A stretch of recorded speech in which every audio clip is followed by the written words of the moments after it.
Dans les collines reculées de l'est de l'Oregon, enfouies sous des décennies de silence officiel, se cache une vérité si horrifiante que les autorités locales l'ont étouffée pendant plus d'un siècle. Entre 1852 et 1888, plus de 800 pionniers ont disparu le long d'un tronçon de 20 miles de l'Oregon Trail, non pas à cause de maladies, ni d'accidents, mais à cause de quelque chose de bien plus sinistre. La chapelle du Sacré-Cœur, une modeste structure en bois qui promettait le salut aux voyageurs mourants, était en réalité l'épicentre du plan de meurtre de masse le plus méthodique de toute l'histoire de la frontière américaine. Ce qui avait commencé par des disparitions isolées devint une entreprise familiale si calculée, si impitoyablement efficace, qu'elle redéfinissait le mal lui-même. La famille Grayson ne tuait pas seulement pour l'argent. Elle en avait fait un art. Elle tenait des registres méticuleux de chaque vie qu'elle prenait, de chaque famille qu'elle détruisait, de chaque rêve qu'elle enterrait dans des tombes peu profondes. Avant de plonger dans les ténèbres qui ont consumé la famille Grayson et leurs victimes, je dois vous demander quelque chose. Cette chaîne ne s'adresse pas à tout le monde, seulement à ceux qui sont assez courageux pour affronter les vérités les plus troublantes cachées dans le passé de l'Amérique. Si vous faites partie de ceux qui peuvent supporter ces révélations sombres, abonnez-vous maintenant et laissez un commentaire en indiquant de quel état vous écoutez. Votre soutien nous aide à mettre au jour des histoires que d'autres n'osent pas raconter. Maintenant, revenons en 1852, à une époque où l'Oregon Trail promettait l'espoir, mais livrait l'horreur. L'Oregon Trail s'étendait comme une ligne de vie à travers la frontière américaine, transportant les rêves vers l'ouest à travers plus de 2000 miles de nature impitoyable. Pour les milliers de familles qui vendaient tout ce qu'elles possédaient dans l'espoir d'une nouvelle vie. Chaque mile représentait à la fois l'espoir et le danger. Les maladies, la famine et les catastrophes naturelles ont coûté la vie à d'innombrables personnes. Mais dans les collines ondoyantes de l'est de l'Oregon, la mort avait un autre visage. Un visage qui souriait avec compassion chrétienne tout en calculant la valeur des possessions d'une famille. L'année 1852 marqua le pic de la migration sur l'Oregon Trail, avec plus de 50 000 personnes entreprenant ce voyage périlleux vers l'ouest. Au moment où la plupart des convois de chariots atteignaient les Blue Mountains de l'Oregon, ils avaient déjà parcouru près de 1800 miles. Les familles étaient épuisées, les provisions diminuaient et les membres les plus faibles succombaient souvent à la fièvre des pistes, à la dysenterie et à d'autres maladies qui transformaient les rêves de prospérité en lutte désespérée pour la survie. C'est dans ce paysage de vulnérabilité que le père Moray Grayson établit la chapelle du Sacré-Cœur en 1851.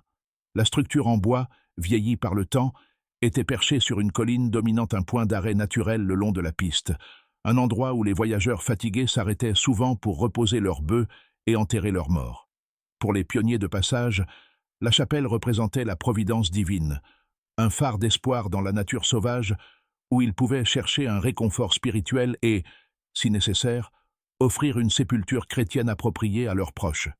Le père Moray, un homme grand et décharné d'une quarantaine d'années, aux yeux gris perçants et à la voix autoritaire, était arrivé dans le territoire de l'Oregon en prétendant être un missionnaire itinérant. Il parlait avec éloquence de sa vocation à servir les besoins spirituels des familles en route vers l'ouest, et sa connaissance des Écritures semblait suffisamment authentique pour convaincre même les voyageurs les plus sceptiques. À ses côtés se tenait son épouse dévouée, qui avait pris le nom de sœur Constance, une femme dont les manières douces et les connaissances médicales apparentes la rendaient inestimable pour les familles, aux prises avec des enfants malades et des proches mourants. Le frère Ézéchiel, le cadet de Moray, complétait le trio qui allait devenir synonyme à la fois de salut et de damnation. Là où Moray possédait la présence dominante d'un leader naturel, Ézéchiel était l'homme pratique, habile de ses mains, connaissant le bétail et toujours prêt à aider les familles en difficulté à réparer leurs chariots ou à soigner leurs animaux. Ensemble, les trois créaient une image de charité chrétienne qui attirait les familles désespérées comme des papillons vers une flamme. La chapelle elle-même était modeste mais bien entretenue, construite avec du bois local et dotée d'un petit cimetière adjacent au bâtiment principal. À l'intérieur, des bancs grossièrement taillés faisaient face à un autel simple, orné d'une croix en bois, que Moray prétendait avoir sculpté lui-même. La caractéristique la plus distinctive du bâtiment était son sous-sol, inhabituellement grand. que les Grayson expliquaient comme étant nécessaires pour stocker les fournitures qu'ils conservaient afin d'aider les voyageurs démunis. La communauté environnante était clairsemée, composée de quelques fermes isolées et d'un petit comptoir commercial situé à environ 15 miles à l'est. Cet isolement servait bien les Grayson, car il signifiait moins de témoins de leurs activités et moins de risques d'interférences extérieures. Les colons locaux qui avaient rencontré la famille parlaient généralement d'eux en bien, louant leur générosité et leur dévotion chrétienne. Après tout, qui d'autre consacrerait sa vie à s'occuper de mourants inconnus au milieu de nulle part? Ce qui rendait les Grayson particulièrement efficaces, c'était leur compréhension des réalités brutales de la piste. Ils savaient qu'au moment où les familles atteignaient leur emplacement, beaucoup étaient confrontés à des maladies graves, à des provisions en baisse et à l'épuisement psychologique né de mois de difficultés. Ils se positionnaient comme la réponse à ces problèmes, non seulement des guides spirituels, mais aussi des aides pratiques capables de fournir des soins médicaux, des provisions et même un abri temporaire aux familles trop faibles pour continuer immédiatement. La question de la dénomination importait peu aux familles désespérées. Qu'elles soient méthodistes, baptistes, presbytériennes ou d'une autre foi protestante, les Grayson adaptèrent leur approche en conséquence. Moray maîtrisait diverses traditions protestantes et pouvait citer les Écritures dans le style qui réconfortait le mieux son auditoire. Cette flexibilité était cruciale sur la frontière, où les différences confessionnelles passaient souvent au second plan derrière la simple survie. La première disparition officiellement enregistrée eut lieu le 23 septembre 1852. Bien que les enquêteurs ne reconstitueraient la chronologie que des décennies plus tard, la famille Morrison, James, sa femme enceinte Elizabeth, leurs 3 jeunes enfants et le père âgé d'Elizabeth, voyageaient avec un convoi de chariots qui s'était dispersé après avoir atteint le territoire de l'Oregon. Comme beaucoup de familles, ils décidèrent de continuer seuls vers leur destination finale, convaincus de pouvoir parcourir les miles restants sans la protection d'un groupe plus important. Lorsque l'essieu du chariot des Morrison se brisa à seulement 2 miles de la chapelle du Sacré-Cœur, cela sembla être une intervention divine. James Morrison sera plus tard cité dans les archives territoriales comme ayant déclaré que la chapelle lui apparut comme un cadeau du Tout-Puissant lorsqu'il l'aperçut depuis la crête où son chariot s'était immobilisé. Le frère Ézéchiel, qui semblait avoir une capacité presque surnaturelle à apparaître précisément quand les voyageurs avaient le plus besoin d'aide, arriva au chariot endommagé quelques heures après l'accident. « Frère, » dit Ézéchiel avec le ton lent et mesuré qui deviendrait sa marque de fabrique, « le Seigneur vous a placé près de notre humble chapelle pour une raison. Sœur Constance a aidé à mettre au monde de nombreux bébés, et votre Élisabeth semble prête à accoucher d'un jour à l'autre. Le père Moray considérerait comme un honneur de vous offrir refuge pendant que vous réparez votre chariot et vous préparez à cette heureuse arrivée. » La famille Morrison accepta avec gratitude l'invitation et s'installa dans la petite cabane attenante à la chapelle que les Grayson entretenaient précisément pour ce type de situation. Pendant 3 jours, tout sembla parfaitement normal. Sœur Constance s'occupa d'Élisabeth avec douceur. Le frère Ézéchiel aida James à réparer le chariot et le père Moray offrit un réconfort spirituel à la famille anxieuse. Les enfants jouaient dans la cour de la chapelle, tandis que le père d'Élisabeth, Samuel, reposait ses os arthritiques dans le confortable fauteuil à bascule de la cabane. Le 4e jour, les choses commencèrent à changer. Le père d'Élisabeth fut le premier à tomber malade, se plaignant de violentes crampes d'estomac et de nausées. Sœur Constance attribua cela à la maladie de la piste, un terme fourre-tout désignant les divers maux qui affligeaient les voyageurs, et commença à administrer ce qu'elle appelait des remèdes bénis, qu'elle préparait à partir d'herbes et d'autres ingrédients conservés dans le sous-sol de la chapelle. « Le Seigneur offre la guérison à travers les bienfaits de la nature, » disait-elle en mélangeant ses concoctions. « Mais parfois, le corps doit se purger de ses toxines avant que la guérison ne commence. » En quelques heures après avoir pris le remède de sœur Constance, l'état de Samuel s'aggrava considérablement. Sa peau prit une teinte grisâtre. Sa respiration devint laborieuse et il commença à souffrir d'épisodes violents de vomissements et de diarrhée. James Morrison, de plus en plus inquiet, demanda s'il ne devrait pas chercher de l'aide au comptoir commercial à l'est. Mais le père Moray prêcha la patience. « Frère James, » dit le prédicateur en posant une main rassurante sur l'épaule du jeune homme, « j'ai vu cette maladie de nombreuses fois sur la piste. Elle doit suivre son cours. Déplacer Samuel maintenant le tuerait sûrement. Nous devons faire confiance au timing du Seigneur et au don de guérison de sœur Constance. Au 6e jour, le jeune Tommy Morrison, âgé de 7 ans, commença à présenter les mêmes symptômes, suivi de sa sœur Mary, âgée de 5 ans. Sœur Constance travailla sans relâche, préparant davantage de remèdes, administrant ce qu'elle appelait des traitements purificateurs et veillant sur les membres de la famille de plus en plus malades. Pour James et Elizabeth, encore en bonne santé, mais épuisés par les soins prodigués à leurs proches, la femme semblait être une sainte, envoyée par Dieu pour les aider à traverser leur épreuve. La vérité était bien plus sinistre. Les remèdes bénis que sœur Constance administrait avec une apparente dévotion contenaient des doses soigneusement mesurées d'arsenic que les Grayson avaient découvert pouvoir se procurer auprès des exploitations minières locales sous prétexte de lutte contre les nuisibles. Les symptômes, crampes d'estomac, nausées, décoloration de la peau et défaillance progressive des organes, imitaient parfaitement ceux de diverses maladies de la piste, rendant les meurtres pratiquement indétectables pour des membres de famille en deuil, qui avaient déjà été témoins de tant de morts et de souffrances durant leur voyage vers l'Ouest. Samuel Morrison mourut le 7e jour, suivi de Tommy le 9e et de Mary le 11e. Chaque décès fut accompagné de rituels chrétiens élaborés exécutés par le Père Moray, qui parlait avec émotion des défunts, rejoignant leur Père céleste et trouvant la paix après leurs souffrances terrestres. Les membres survivants de la famille, dévastés par le chagrin mais reconnaissants du soutien spirituel des Grayson, ne remirent jamais en question la succession rapide des décès. Après tout, des familles entières avaient déjà succombé à la maladie sur la piste. Ce qu'ils ignoraient, c'est que chaque nuit, après que les survivants en deuil se soient épuisés à pleurer et à prier, le frère Ézéchiel fouillait systématiquement les possessions de la famille, dressant des inventaires détaillés de tout ce qui avait de la valeur. Les Morrison avaient été relativement prospères dans le Missouri, et leurs chariots contenaient de beaux meubles, des outils de qualité, des objets de famille, et une quantité substantielle de pièces d'or que James avait cousues dans des poches dissimulées de ses vêtements. Le 12e jour, James Morrison lui-même commença à ressentir les symptômes révélateurs. Elizabeth, désormais au début du travail, et terrifiée à l'idée de perdre son mari, ainsi que ses enfants et son père, supplia sœur Constance de tout faire pour le sauver. La réponse de la femme serait plus tard jugée particulièrement glaçante par ceux qui découvrirent finalement la vérité. « Ma chère enfant, » dit sœur Constance en tenant les mains tremblantes d'Élisabeth, « certaines maladies sont la façon qu'a Dieu de rappeler ses enfants à lui. Nous ne devons pas remettre en question sa sagesse, nous devons seulement avoir confiance en sa miséricorde.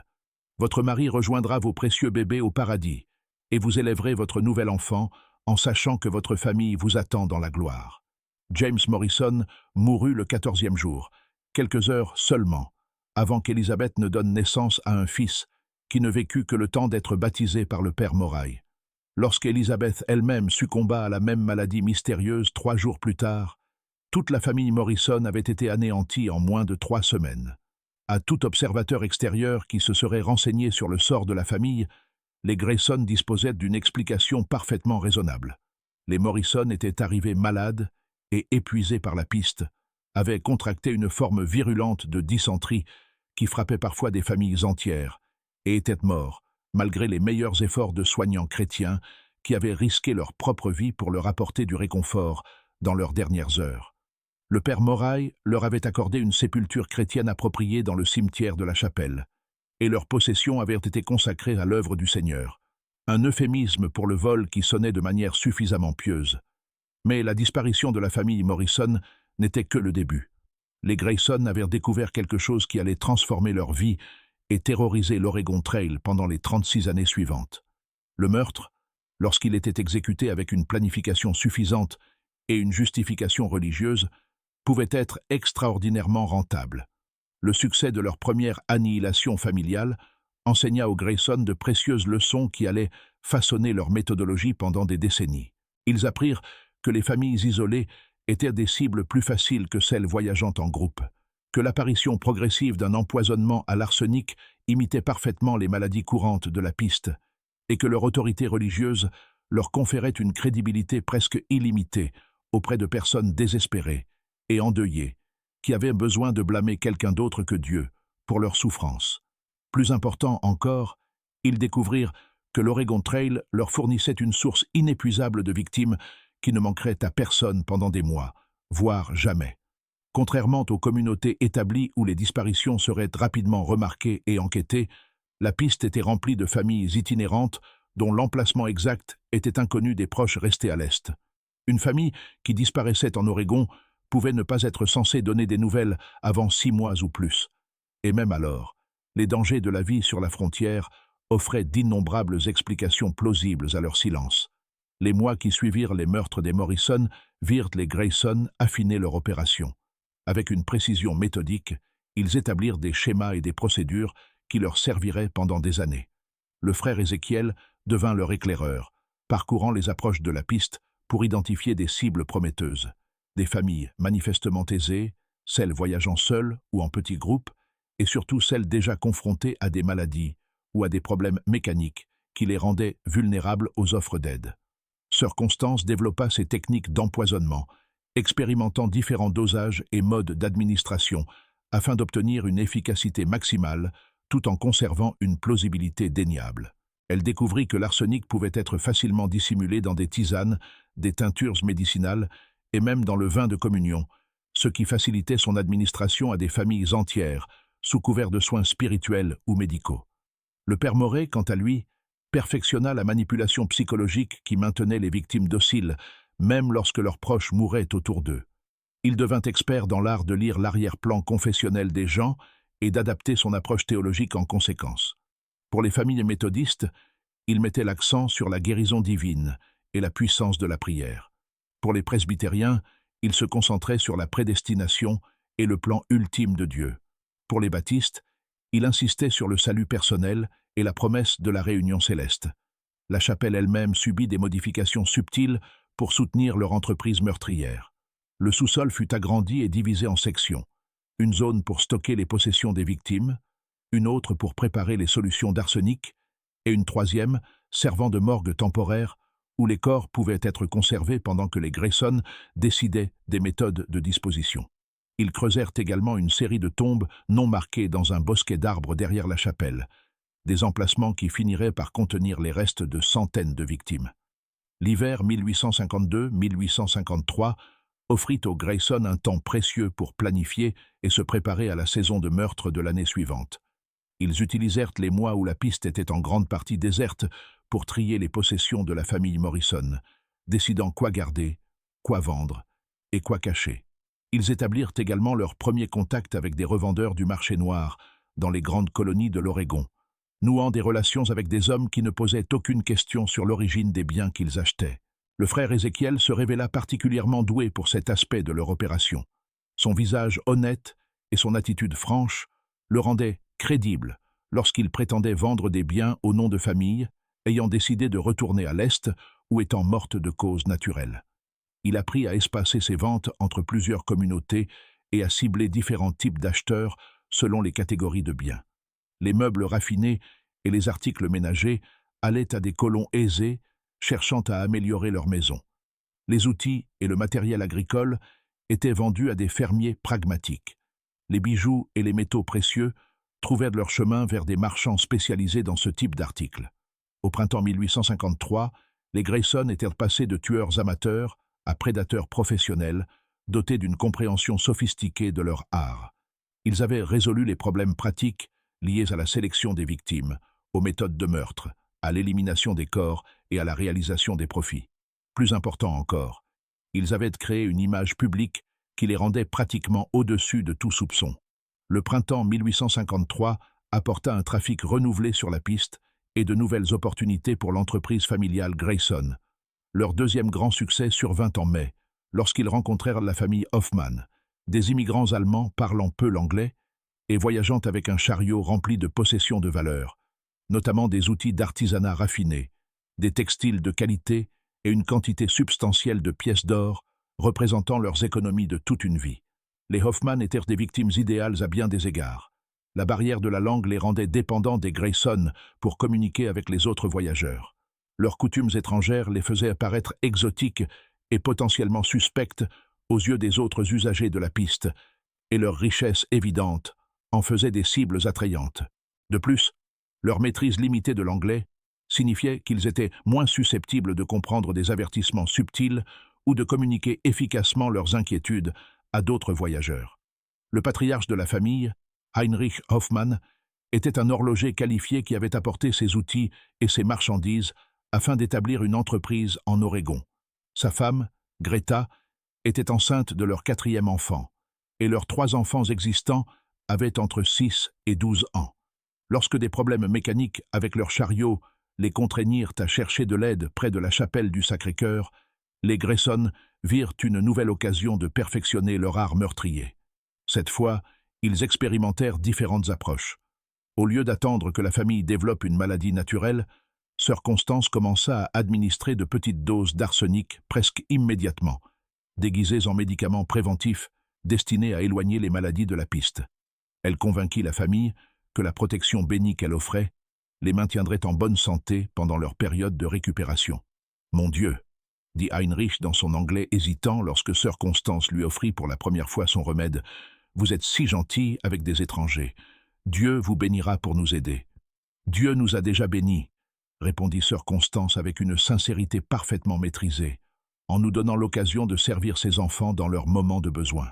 Le meurtre de la famille Hoffmann prit près d'1 mois, mais cette chronologie prolongée permit aux Grayson d'inventorier minutieusement leurs possessions et d'établir des plans détaillés pour se débarrasser des précieux outils d'horlogerie et des marchandises commerciales.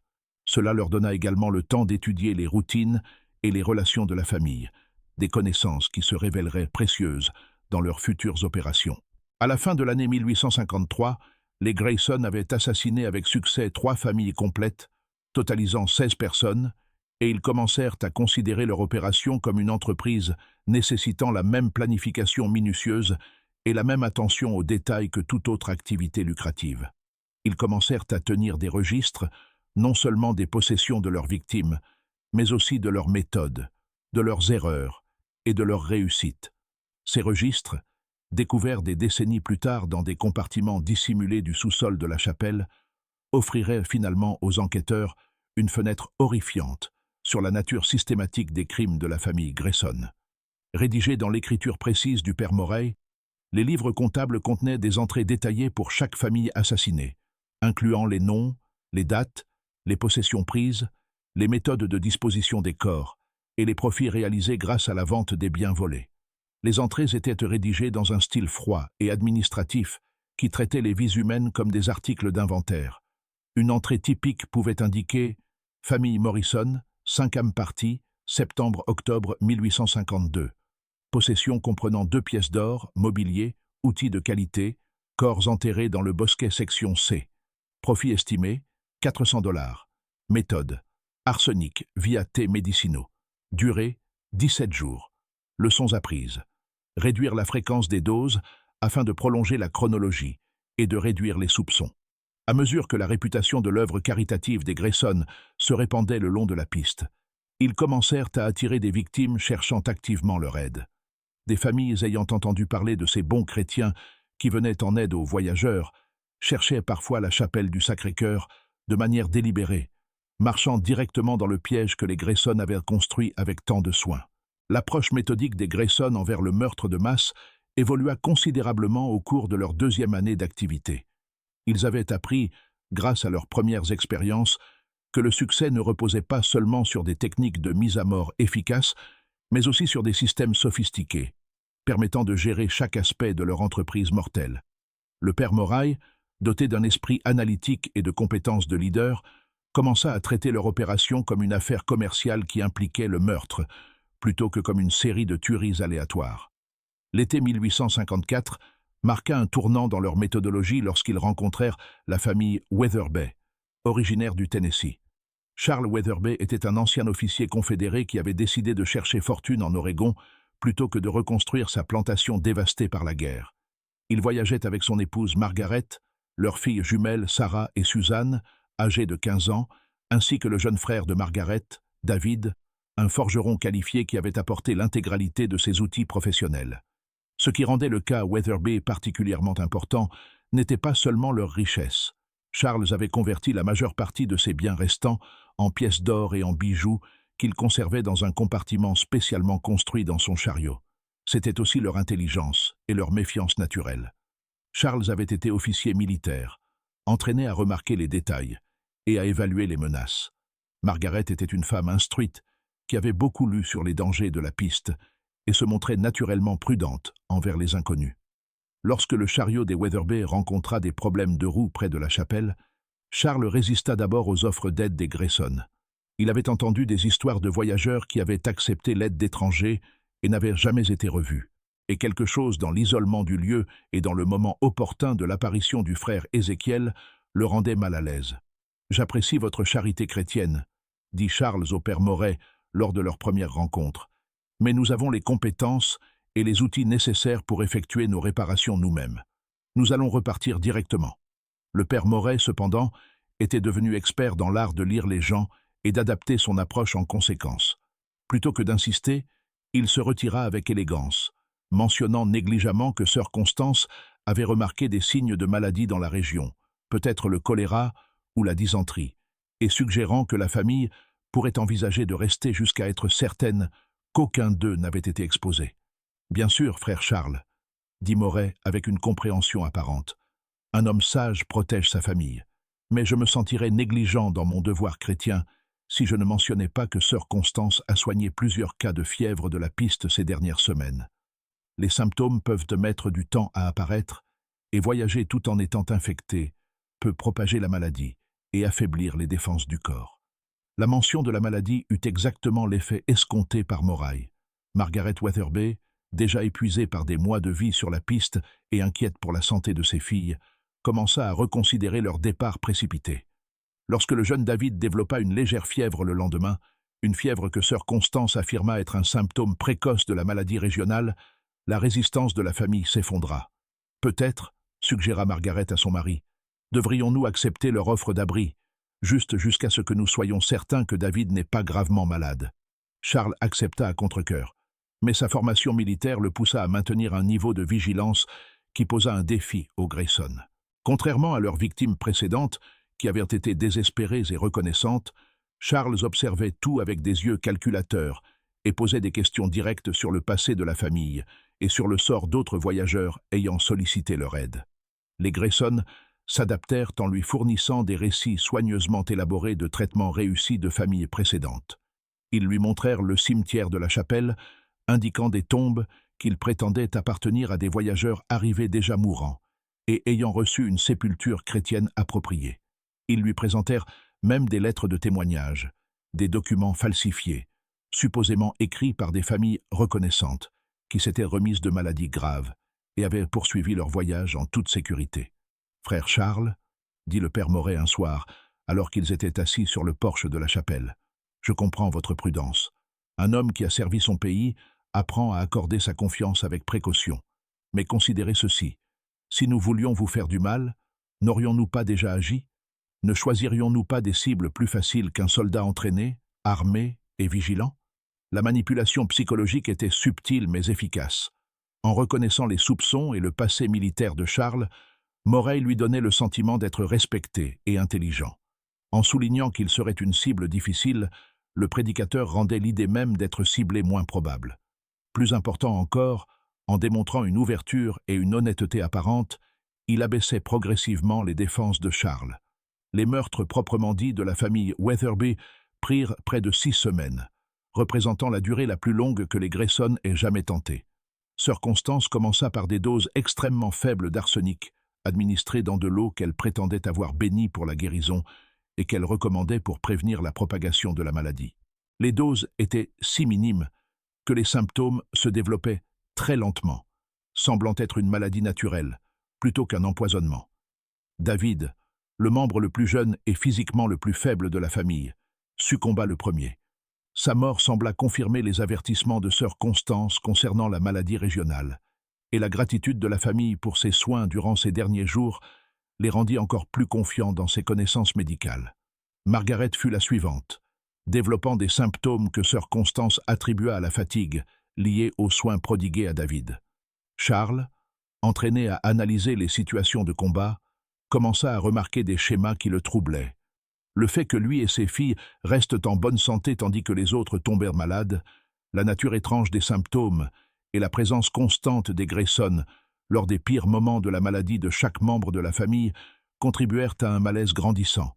Ses soupçons atteignirent un point critique lorsqu'il surprit le frère Ézéchiel en train d'examiner le contenu de son chariot tard dans la nuit. Confronté, Ézéchiel prétendit qu'il vérifiait que leurs biens étaient en sécurité et que des animaux sauvages n'avaient pas pénétré dans leurs provisions. L'explication était plausible, mais l'instinct de Charles lui disait le contraire. « Margaret, dit-il à son épouse mourante le lendemain matin, je pense que nous devons quitter cet endroit. Quelque chose ne va pas ici. » Mais Margaret était trop faible pour voyager, et la déplacer l'aurait probablement tuée. Charles se retrouva pris au piège entre ses soupçons grandissants et son amour pour sa famille. Il ne pouvait abandonner son épouse mourante, mais il ne pouvait non plus se débarrasser du sentiment que rester les condamnerait tous. La résolution survint lorsque Charles fit une découverte qui confirma ses pires craintes. Alors qu'il cherchait des fournitures médicales dans le sous-sol de la chapelle, il tomba sur un compartiment caché contenant des objets appartenant clairement à d'autres voyageurs. Des objets trop personnels et trop précieux pour avoir été abandonnés volontairement.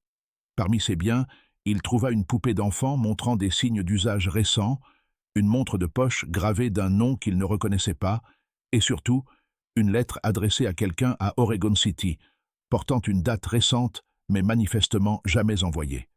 La lettre, écrite de la main d'une femme, décrivait une arrivée en sécurité dans une chapelle et remerciait Dieu pour la bonté de la famille chrétienne qui s'occupait de ses enfants malades. Charles comprit qu'il avait découvert la preuve de meurtres antérieurs et que sa famille était systématiquement empoisonnée par ceux-là même qui prétendaient les sauver. Mais sa prise de conscience arriva trop tard. Margaret mourut cette nuit-là, et il se réveilla le lendemain matin en ressentant les symptômes familiers qui avaient précédé la mort de chaque membre de sa famille. Ce que Charles ignorait, c'est que les Grayson l'observaient attentivement, avaient remarqué ses soupçons croissants et avaient décidé d'accélérer son empoisonnement avant qu'il ne puisse agir.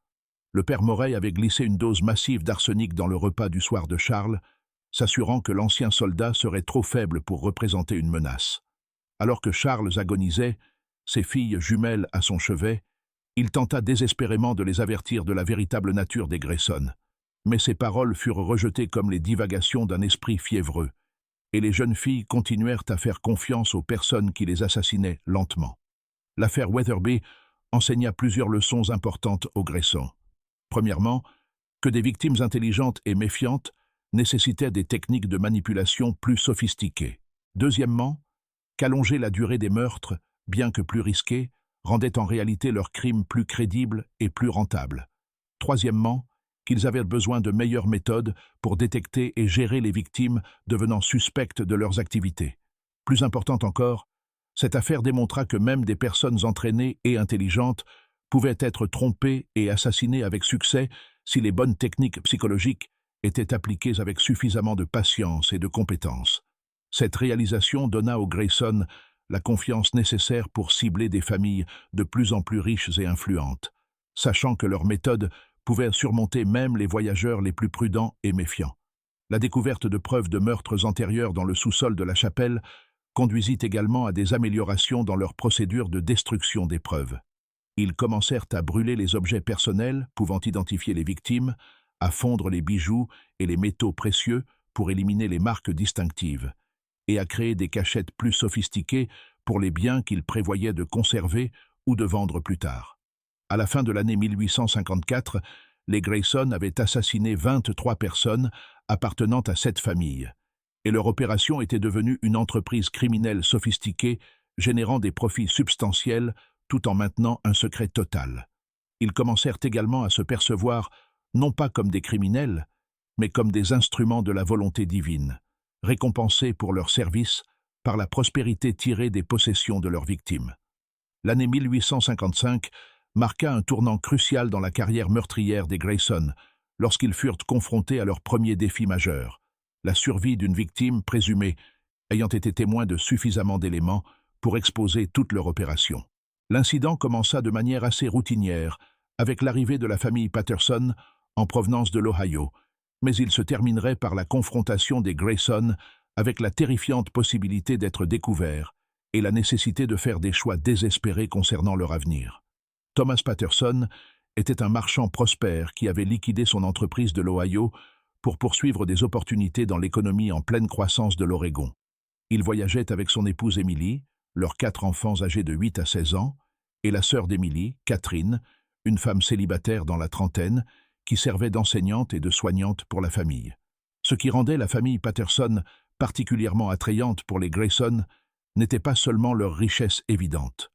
Thomas avait converti ses actifs commerciaux en or et en billets facilement transportables, mais aussi leur respectabilité apparente, et la probabilité que leur disparition soit finalement remarquée par des associés commerciaux tant en Ohio qu'en Oregon.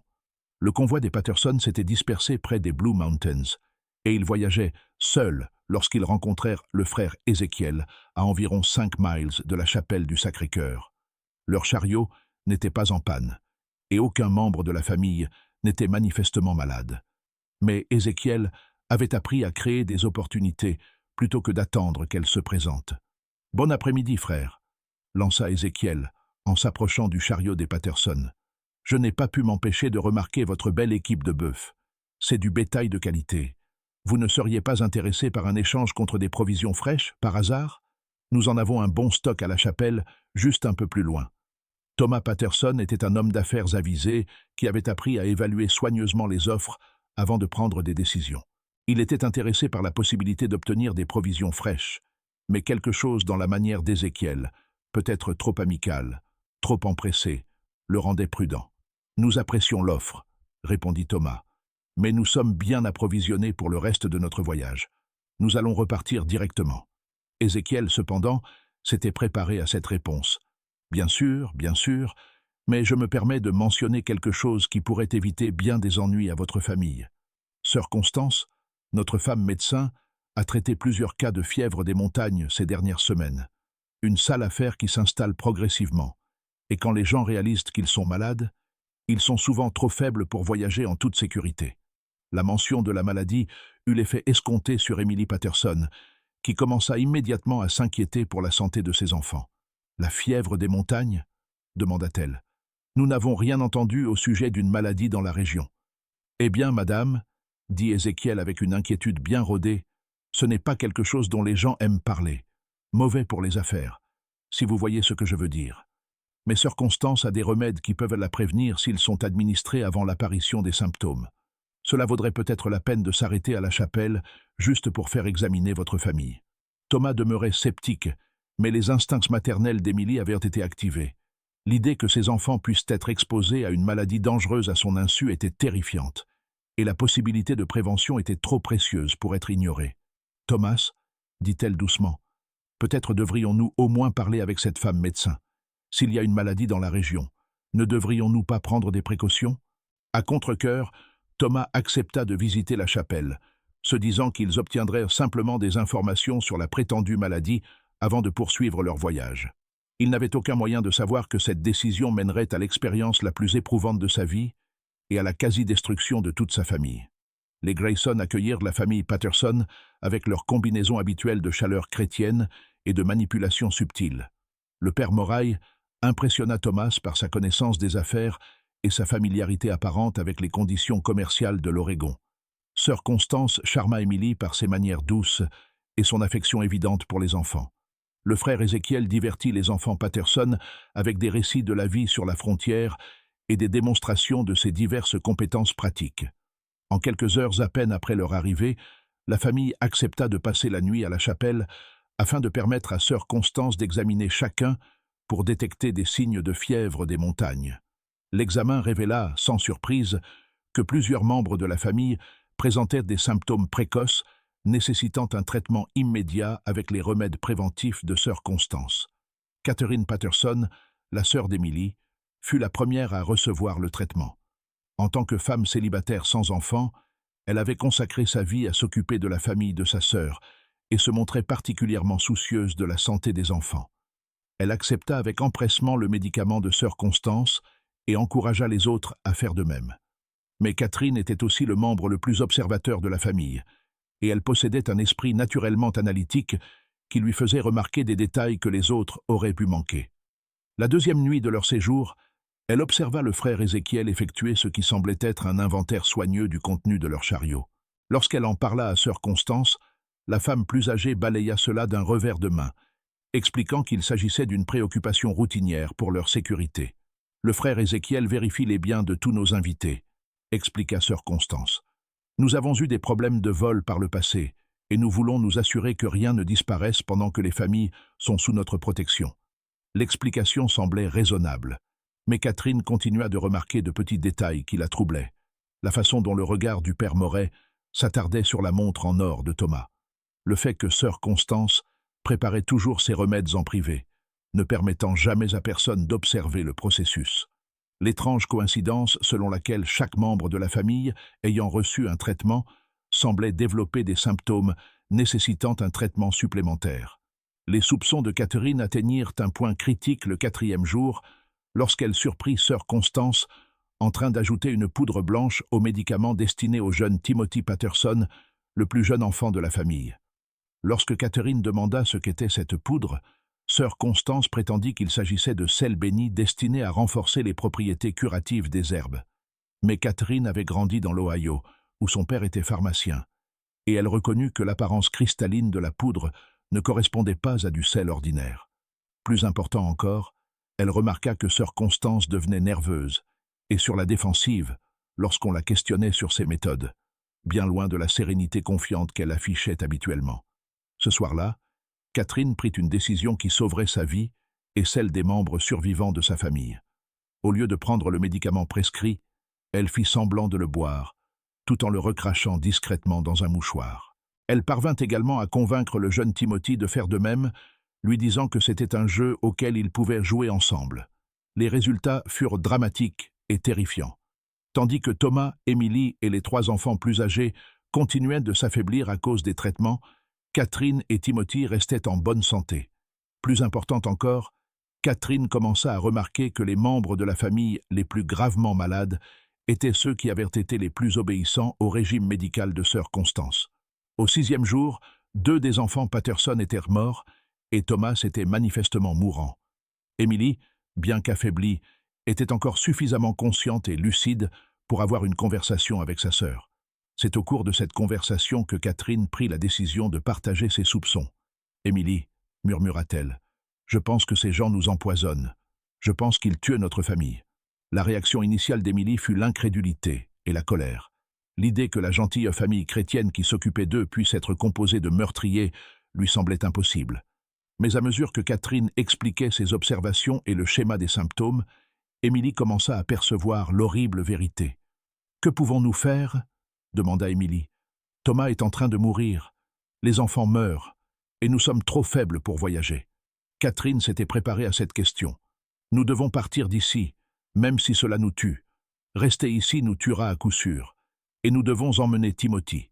C'est le seul autre qui n'a pas pris le médicament. » Le plan d'évasion élaboré par Catherine était désespéré et dangereux, mais il représentait leur seule chance de survie. Elle attendit les premières heures du matin, lorsque les Grayson dormaient, puis aida Émilie et Timothy à se glisser hors de la cabane.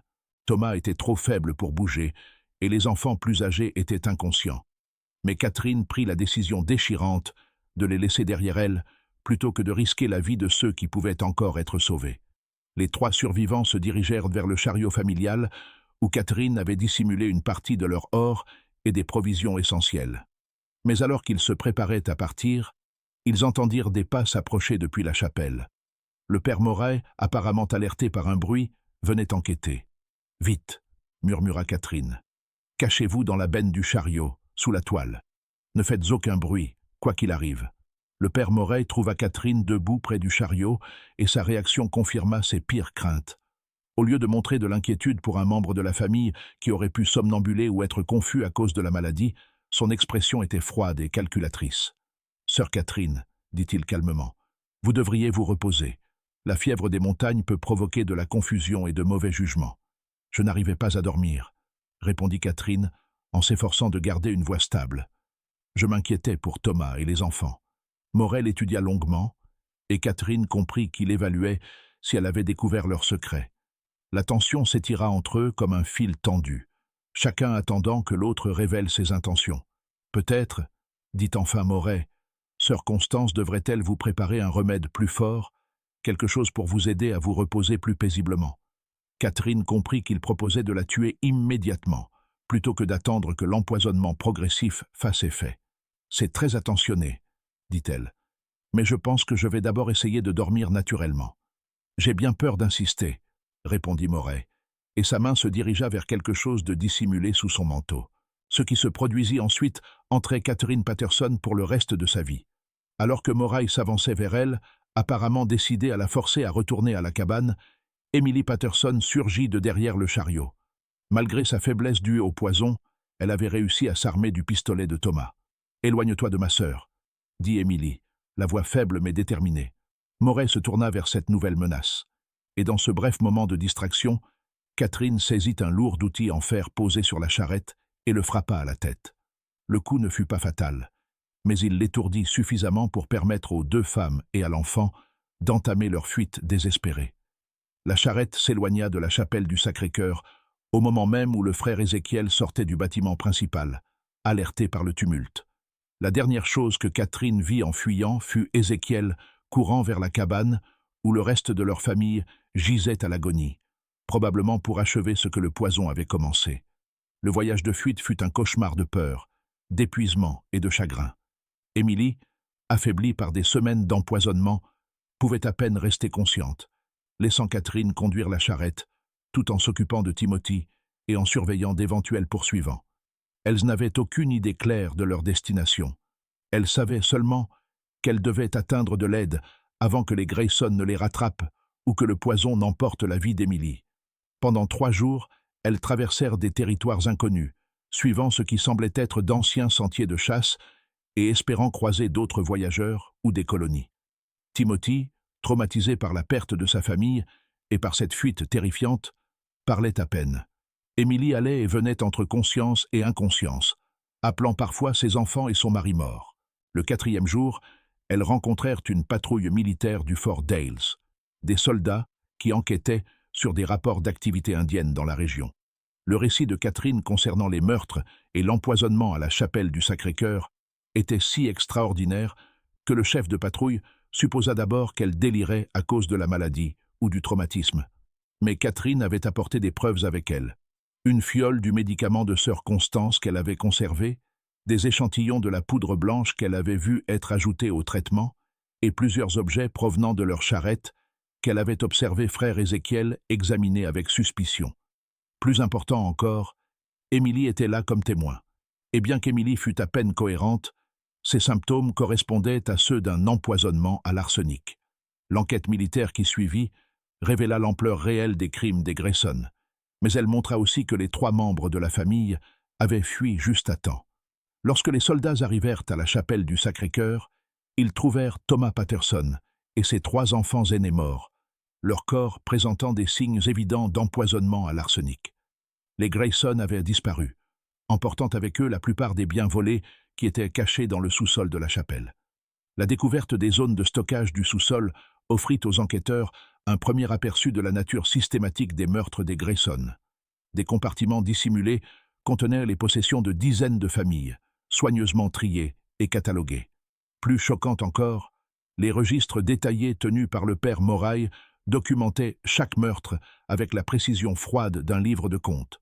Ces registres révélaient que la famille Patterson devait être le 37e groupe de victimes, et qu'en moins de 3 ans, les Grayson avaient assassiné plus de 150 personnes. Les entrées décrivaient non seulement les meurtres, mais aussi les profits tirés de la vente des biens volés et les leçons apprises de chaque opération réussie. La survie et le témoignage de Catherine Patterson marquèrent le début de la fin de l'entreprise criminelle de la famille Grayson. Mais il fallut des années aux autorités pour comprendre pleinement l'étendue de leurs crimes et retrouver les coupables. Pendant ce temps, la révélation qu'un tel mal avait pu se cacher derrière une façade de charité chrétienne provoqua une onde de choc dans les communautés de voyageurs et changea fondamentalement la manière dont les migrants abordèrent les étrangers, offrant leur aide. L'impact psychologique sur les 3 survivants fut dévastateur et permanent. Emily Patterson ne se remit jamais complètement de l'empoisonnement à l'arsenic et mourut dans l'année suivant leur fuite, son corps trop endommagé par les traitements toxiques pour survivre. Timothy grandit en portant les cicatrices de son traumatisme d'enfance, incapable de faire confiance aux autorités religieuses et hanté par des cauchemars concernant la chapelle et la mort de sa famille. Catherine Patterson devint obsédée par l'idée de dénoncer les Grayson et de s'assurer qu'ils répondent de leurs crimes. Elle témoigna devant les enquêteurs militaires, les autorités territoriales et finalement les marshals fédéraux, devenant le témoin principal dont la survie rendit la poursuite judiciaire possible. Ses souvenirs détaillés de la méthodologie de la famille et du contenu de leurs registres secrets furent cruciaux pour comprendre l'ampleur de leur entreprise criminelle. Mais les Grayson n'étaient pas restés inactifs après leur fuite de la chapelle du Sacré-Cœur. Forts de leurs années d'expérience pour brouiller les pistes et disposant de ressources financières importantes accumulées grâce à leurs victimes, ils avaient prévu la possibilité d'être découverts et élaboré des plans de secours pour poursuivre leurs activités dans de nouveaux lieux. La chasse à l'homme contre la famille Grayson débuta sérieusement à l'automne 1855, mais les fugitifs disposaient de plusieurs avantages cruciaux qui leur permirent d'échapper à la capture pendant près de 2 ans. Ils possédaient une connaissance approfondie des zones reculées du territoire de l'Oregon, d'importantes ressources financières issues de leurs années de meurtres et de vols, et surtout la capacité de créer de nouvelles identités et de s'installer dans des communautés où leur passé était inconnu. Le marshal fédéral, William Reese, chargé de diriger l'enquête, fit face à des défis sans précédent. Les Grayson n'étaient pas des criminels ordinaires ayant commis un seul crime avant de fuir. C'étaient des tueurs organisés qui avaient opéré avec succès pendant des années, en exploitant la confiance et la vulnérabilité de leurs victimes. Leur façade religieuse était si convaincante que de nombreuses personnes les ayant rencontrés refusèrent de croire qu'ils étaient capables de meurtre. Ce ne sont pas des hommes désespérés qui ont tué dans un moment de passion, écrivit le marshal Reese dans son rapport officiel. Ce sont des prédateurs calculateurs qui ont transformé le meurtre en entreprise. Ils comprennent comment manipuler la foi et la charité des gens à des fins maléfiques, et ils ont les ressources et l'intelligence nécessaires pour se réinventer chaque fois que cela est nécessaire. La percée de l'enquête survint au printemps 1857, lorsque les autorités de Californie signalèrent des activités suspectes dans une mission isolée près de la frontière entre l'Oregon et la Californie. La mission de la Divine Miséricorde était apparue soudainement dans un endroit offrant un accès à plusieurs routes de convoi, et les voyageurs qui s'y arrêtaient pour obtenir de l'aide disparaissaient mystérieusement. La mission était dirigée par un homme se faisant appeler le père Benedict Morrison, assisté de sœur Mary Morrison et du frère Thomas Morrison. Pour les observateurs occasionnels, il semblait être une famille religieuse dévouée, offrant des services charitables aux voyageurs dans le besoin. Mais le marshal Reese reconnut le schéma opérationnel grâce au témoignage de Catherine Patterson et aux preuves découvertes à la chapelle du Sacré-Cœur. L'emplacement de la mission avait été choisi stratégiquement pour intercepter des familles voyageant entre l'Oregon et la Californie, souvent isolées, épuisées et vulnérables aux offres d'assistance. Le bâtiment lui-même était plus grand que la chapelle originale, avec des sous-sols agrandis et plusieurs dépendances pouvant servir à diverses étapes d'une opération de meurtre et de vol. Plus significatif encore, les autorités locales du nord de la Californie avaient reçu des signalements de familles disparues correspondant au profil de victimes privilégiées des Grayson. Des familles aisées, voyageant seules ou en petits groupes, cherchèrent de l'aide à la mission, puis disparaissaient simplement, sans laisser de traces de leur destination prévue, ni de leur localisation actuelle. Le marshal Reese constitua une équipe d'agents fédéraux et de personnel militaire pour enquêter sur la mission, mais il était déterminé à ne pas répéter l'erreur qui avait permis aux Grayson de s'échapper de la chapelle du Sacré-Cœur. Cette fois-ci, l'approche serait soigneusement planifiée et exécutée afin d'empêcher toute fuite ou destruction de preuves. L'équipe passa plusieurs semaines à surveiller la mission depuis des positions dissimulées dans les collines environnantes. Ce qu'ils observèrent confirma leurs pires craintes. La famille Morrison était bien les Grayson, et non seulement ils avaient repris leurs activités meurtrières, mais ils avaient affiné leurs méthodes à la lumière de leur expérience passée. Durant la période de surveillance, les agents virent arriver la famille Henderson, originaire du Missouri, une famille de fermiers prospères avec 4 enfants qui se rendaient en Californie pour établir une nouvelle exploitation. Leurs charrettes étaient chargées de matériel agricole, de biens domestiques et de ressources financières manifestement importantes. L'approche des Grayson envers la famille Henderson suivit leur schéma établi avec une précision troublante. Le père Moray, désormais appelé père Bénédicte, accueillit la famille avec une chaleur apparente et commença immédiatement à évaluer leur richesse et leur vulnérabilité. Sœur Constance, utilisant le nom de Sœur Mary, identifia rapidement les membres de la famille les plus susceptibles de recevoir ces traitements médicaux. Le frère Ézéchiel, désormais frère Thomas, entreprit d'évaluer leurs possessions et leurs moyens de transport. Mais l'équipe de surveillance observa également de nouveaux éléments dans l'opération des Grayson, démontrant l'évolution de leur méthode. Ils avaient recruté plusieurs complices, des hommes locaux se faisant passer pour des commerçants et des éclaireurs légitimes, mais servant en réalité de guetteurs et d'assistants dans le processus de meurtre. Ils avaient aussi développé des techniques plus sophistiquées pour se débarrasser des corps et dissimuler les preuves. Plus glaçant encore, les agents observèrent les Grayson tester différentes approches d'anéantissement familial. Plutôt que de se fier uniquement à l'empoisonnement progressif à l'arsenic, ils expérimentèrent des méthodes à action plus rapides, permettant d'éliminer des familles entières en quelques jours, plutôt qu'en plusieurs semaines. Ils avaient apparemment conclu que leur calendrier précédent était trop risqué et que des meurtres plus rapides attireraient moins l'attention. Le marshal Harris fut confronté à un terrible dilemme en observant la famille Henderson être attirée dans le piège des Grayson. Intervenir immédiatement pourrait sauver la famille Henderson, mais permettrait aussi aux Grayson de s'échapper une nouvelle fois, avec le risque qu'ils reprennent leurs activités ailleurs. Attendre davantage de preuves pourrait garantir une poursuite judiciaire réussie, mais entraînerait presque certainement la mort d'innocents.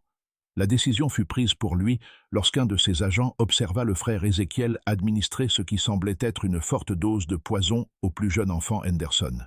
Le garçon, qui était en bonne santé et actif ce matin-là, tomba soudainement gravement malade après avoir bu du lait qu'Ézéchiel lui avait personnellement apporté. « On agit maintenant », dit Harris à son équipe. « Nous ne pouvons pas laisser une autre famille mourir pendant que nous recueillons des preuves. » Le raid sur la mission de la Divine Miséricorde débuta à l'aube du 15 juin 1857, près de 2 ans après la fuite des Grayson de la chapelle du Sacré-Cœur. Des agents fédéraux et des militaires encerclèrent le complexe pendant que la famille dormait encore, empêchant toute possibilité de fuite ou de destruction de preuves. Ce qu'ils découvrirent à l'intérieur des bâtiments dépassa même leurs pires attentes.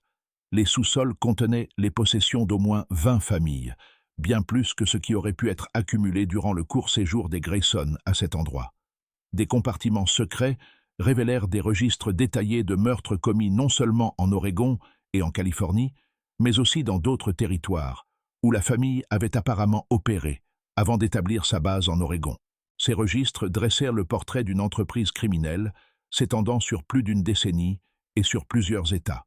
Les Grayson avaient assassiné des voyageurs et volé leurs biens depuis au moins 1845, se déplaçant d'un endroit à l'autre selon les circonstances, laissant derrière eux une traînée de morts que les enquêteurs commençaient à peine à comprendre. Les journaux du père Morey contenaient des entrées révélant l'évolution psychologique des activités criminelles de la famille. Les premières entrées montraient encore des traces de culpabilité et de justification religieuse, Morey se convainquant qu'il offrait la miséricorde à des voyageurs souffrants, tout en étant récompensé par Dieu pour son œuvre charitable. Mais les entrées ultérieures démontraient un abandon total de toute considération morale. Les meurtres y étaient décrits uniquement en termes de profit et d'efficacité, avec une analyse détaillée des méthodes les plus efficaces et des types de victimes, offrant les meilleures récompenses. Les journaux ressemblaient au registre d'une entreprise prospère, où les vies humaines étaient réduites à des articles d'inventaire et le meurtre traité comme une procédure opérationnelle routinière. Les entrées les plus troublantes décrivaient les projets futurs de la famille. Morey élaborait des plans pour étendre leur opération à plusieurs sites, avec différents membres de la famille dirigeant des lieux de meurtre distincts le long de diverses routes de migration. Il expérimentait également des moyens de tuer de plus grands groupes de personnes simultanément, motivés par l'inefficacité du meurtre des familles, une par une. L'interruption de l'empoisonnement de la famille Henderson permit aux enquêteurs de sauver leur vie et d'obtenir des témoignages de première main sur les méthodes des Grayson. James Henderson, le patriarche, fournit des récits détaillés de la manipulation subie par sa famille et de la manière dont le processus d'empoisonnement avait été déguisé en traitement médical. Ils semblaient être des anges envoyés par Dieu, déclara Henderson aux enquêteurs. Sœur Mary était si douce avec nos enfants, si compétente dans le traitement des maladies. Le père Bénédicte parlait avec une telle autorité des Écritures et de la volonté de Dieu. Si quelqu'un m'avait dit qu'ils étaient des meurtriers, je l'aurais traité de fou. Les techniques de manipulation psychologique employées par les Grayson étaient suffisamment sophistiquées pour tromper des personnes intelligentes et instruites, pourtant averties des dangers de faire confiance à des inconnus sur la piste. Leur autorité religieuse, combinée à leur savoir médical apparent et à leurs actes de charité authentiques, créait une façade presque impossible à percer avant qu'il ne soit trop tard. Sœur Constance, lorsqu'elle fut finalement interrogée par les autorités, ne montra aucun remords pour son rôle dans les meurtres. Au contraire, elle exprima sa colère d'avoir été empêchée de terminer ses traitements médicaux et insista sur le fait que les familles qu'ils avaient tuées étaient mieux mortes que de continuer à souffrir de maladies contractées sur la piste. Ces gens étaient de toute façon en train de mourir, dit-elle au marshal Rees lors de son interrogatoire. Nous leur avons apporté du réconfort dans leurs derniers jours, et nous avons veillé à ce que leurs possessions servent l'œuvre de Dieu plutôt que d'être gaspillées. Nous avons offert une miséricorde qu'ils n'auraient pas reçue autrement. Le frère Ézéchiel resta silencieux tout au long du processus d'interrogatoire, refusant de fournir la moindre information sur leurs activités ou d'exprimer la moindre opinion sur leurs crimes. Son comportement suggérait qu'il se considérait comme un disciple fidèle, ayant simplement obéi aux ordres sans en questionner les implications morales. Le père Moraille, en revanche, manifesta une personnalité totalement différente lorsqu'il fut confronté aux preuves de ses crimes. Le prédicateur charmant et autoritaire disparut, remplacé par un tueur froid et calculateur, ne montrant aucune émotion face aux témoignages des survivants ou aux preuves de la souffrance de ses victimes. « Vous ne comprenez pas ce que nous avons accompli, » dit-il aux enquêteurs. « Nous avons éliminé les faibles et les malades. Nous avons redistribué la richesse de ceux qui ne pouvaient pas la protéger vers ceux qui pouvaient l'utiliser efficacement. Et nous avons offert un réconfort spirituel à des gens qui seraient morts de toute façon, dans d'horribles souffrances. Nous étions des instruments de la sélection naturelle et de la volonté divine. » L'ampleur des crimes des Grayson continua de s'élargir à mesure que les enquêteurs analysaient leurs registres et les reliaient à des disparitions non élucidées à travers les territoires de l'Ouest. Des familles disparues sans explication, des tombes isolées découvertes par des voyageurs ultérieurs et des rapports de maladies mystérieuses dans des sites religieux reculés commencèrent à former un schéma pointant vers l'implication des Grayson. À la fin de l'enquête, les autorités avaient lié la famille au meurtre de plus de 800 personnes, à travers plusieurs États et territoires. Le nombre réel était probablement plus élevé, de nombreuses victimes ayant été des familles itinérantes dont les disparitions n'avaient jamais été officiellement signalées ou enquêtées. Le procès de la famille Grayson débuta en septembre 1857 et devint rapidement l'une des procédures criminelles les plus sensationnelles de l'histoire de la frontière américaine. L'accusation, dirigée par le procureur général territorial Samuel Morrison, dut relever le défi de présenter des preuves de crimes soigneusement dissimulés et de victimes qui n'étaient plus en vie pour témoigner. La clé du dossier de l'accusation résidait dans les registres méticuleux tenus par le père Morey tout au long de leur carrière criminelle. Ces journaux fournissaient des récits détaillés des meurtres individuels, des méthodes utilisées, des biens volés et des profits réalisés. Rédigés de la main de Moraille et contenant des informations que seuls les auteurs pouvaient connaître, ces documents constituaient des aveux irréfutables. Le témoignage de Catherine Patterson apporta un contexte crucial pour comprendre comment les meurtres étaient perpétrés et comment la famille avait réussi à tromper ses victimes avec une telle efficacité. Son récit de survie démontra la nature systématique des méthodes des Grayson et les techniques de manipulation psychologique qu'ils employaient pour maintenir leur contrôle sur leurs victimes. Le témoignage de la famille Henderson montra que les Grayson avaient poursuivi et perfectionné leurs activités meurtrières, même après leur fuite de la chapelle du Sacré-Cœur. Leur récit des tentatives de meurtre à la mission de la Divine Miséricorde prouva que la famille avait appris de ses erreurs précédentes et développé des méthodes encore plus efficaces pour tuer rapidement des familles entières. Peut-être le plus dommageable pour la défense fut la preuve matérielle trouvée à la fois à la chapelle du Sacré-Cœur et à la mission de la Divine Miséricorde.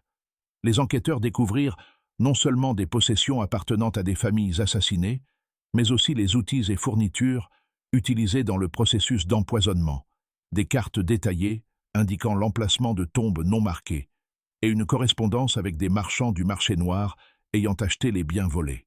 Les avocats de la défense tentèrent de soutenir que la famille avait fourni des soins médicaux légitimes à des voyageurs malades et que les décès avaient été causés par des maladies contractées sur la piste plutôt que par un empoisonnement délibéré. Ils suggérèrent que la possession des biens d'autres familles pouvait s'expliquer par des achats légitimes ou des héritages laissés par des patients reconnaissants décédés, malgré leurs soins. Mais l'accusation démontra que les schémas de décès dans les lieux exploités par les Grayson étaient statistiquement impossibles sans intervention criminelle. Des experts médicaux confirmèrent que les symptômes décrits par les survivants correspondaient à un empoisonnement à l'arsenic, plutôt qu'à des maladies naturelles du voyage. Plus important encore, les propres registres de la famille décrivaient clairement leurs actes comme des meurtres commis à des fins lucratives, et non comme des soins médicaux fournis à des fins charitables. Le procès dura 6 semaines et attira l'attention nationale, les journaux de tout le pays rapportant le meurtre systématique de familles, de migrants par des personnes se faisant passer pour des missionnaires chrétiens. L'affaire mit en lumière la vulnérabilité des migrants vers l'Ouest et la facilité avec laquelle des prédateurs pouvaient exploiter la confiance et le désespoir des familles cherchant de l'aide dans des zones isolées. Le père Murray Grayson fut reconnu coupable de multiples chefs d'accusation de meurtre et condamné à mort par pendaison. Sœur Constance Grayson fut également reconnue coupable de meurtre et condamnée à la réclusion à perpétuité, faisant d'elle l'une des premières femmes de l'histoire de la frontière américaine à recevoir une peine aussi sévère pour activité criminelle. Le frère Ezekiel Grayson fut reconnu coupable de complicité de meurtre et condamné à 20 ans de prison territoriale. L'exécution et l'emprisonnement de la famille Grayson mirent fin à l'une des entreprises criminelles les plus horribles de l'histoire de la frontière américaine. Mais l'impact de leurs crimes s'étendit bien au-delà des victimes immédiates et de leurs familles.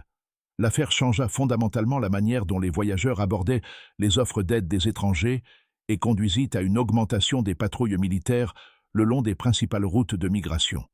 Les communautés religieuses de l'ensemble des territoires frontaliers furent contraintes d'affronter la réalité que leur foi et leurs instincts charitables pouvaient être exploités par des prédateurs, comprenant comment manipuler la charité chrétienne à des fins maléfiques.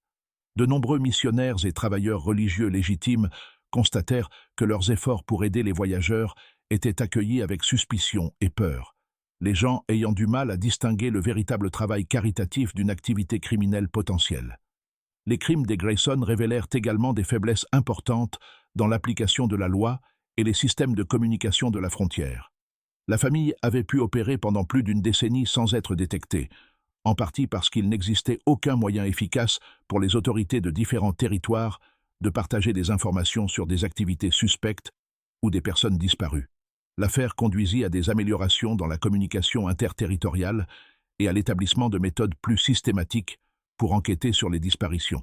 Catherine Patterson, la survivante dont le témoignage avait été crucial pour l'accusation, ne se remit jamais complètement de son expérience traumatisante avec la famille Grayson. Elle passa le reste de sa vie à plaider pour une meilleure protection des voyageurs et à travailler avec les forces de l'ordre pour identifier et enquêter sur des activités suspectes dans des sites religieux isolés.